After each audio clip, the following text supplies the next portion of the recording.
Hello friends, welcome to my channel. तो आज का टॉपिक मैं एक्सप्लेन करने जा रही हूँ वो है वर्ल्ड हेल्थ ऑर्गेनाइजेशन। ये कम्युनिटी मेडिसिन का बहुत ही इम्पोर्टेंट टॉपिक है।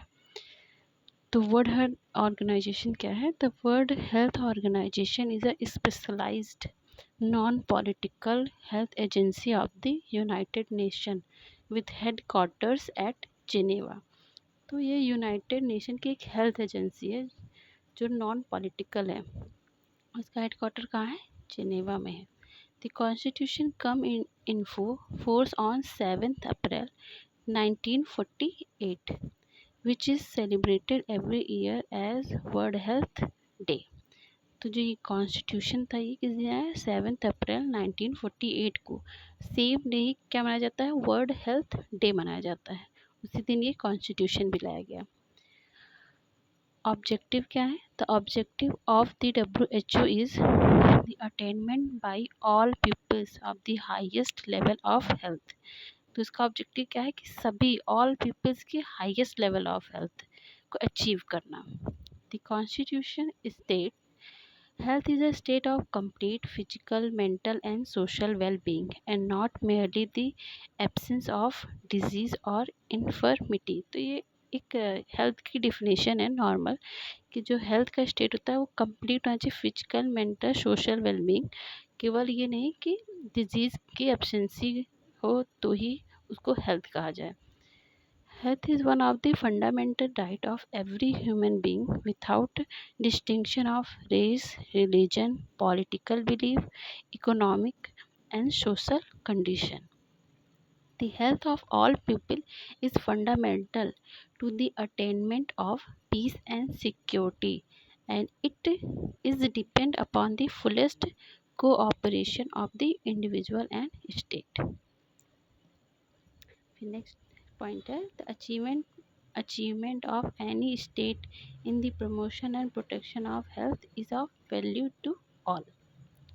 Unequal development in different countries in the promotion of health and control of disease, especially communication disease, is a common danger. तो unequal development मतलब सभी लोग को समान हेल्थ की डेवलपमेंट या हेल्थ फैसिलिटीज़ ना मिलना इज़ अ कॉमन डेंजर। फिर नेक्स्ट है healthy development of the child is of basic importance. तो चाइल्ड का डेवलपमेंट क्या है? बेसिक इम्पोर्टेंस है। The benefit of medical, psychological and related knowledge is essential to the fullest attainment of health. मतलब health की knowledge भी होनी चाहिए, तभी हेल्थ की नॉलेज होगी तभी तो इंसान समझ पाएगा कि what is the meaning of health. Government has a responsibility for the health of their people who can be fulfilled only by the provision of health and social measures। तो इसमें गवर्नमेंट की भी बहुत बड़ी रिस्पॉन्सिबिलिटी है health को achieve करने में। The WHO is unique among the UN specialized agency is that it has its own constitution, own governing bodies, own membership and own budget। तो ये बहुत ही इम्पोर्टेंट टॉपिक है, इम्पॉर्टेंट पॉइंट है ये वाला कि इसके खुद का ही कॉन्स्टिट्यूशन होता है, खुद की गवर्निंग बॉडी होती है, खुद के मेंबरशिप होते हैं, खुद का ही बजट होता है। Two major policies developed have influenced the WHO। First the Alma Ata conference in 1978 global strategy for health by all bye.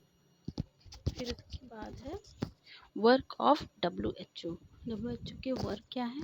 Prevention and control of specific disease, development of comprehensive health service, family health, environmental health, health statics, biomedical research, health literature and information, cooperation with other organization. तो WHO में इतना ही। ये community में short question में भी आ सकता है, long question में आ सकता है, तो ये बहुत ही एक तरह से इम्पॉर्टेंट टॉपिक है। अगर आपको वीडियो अच्छी लगे तो प्लीज़ आप लोग लाइक सब्सक्राइब ज़रूर करें। Thank you so much.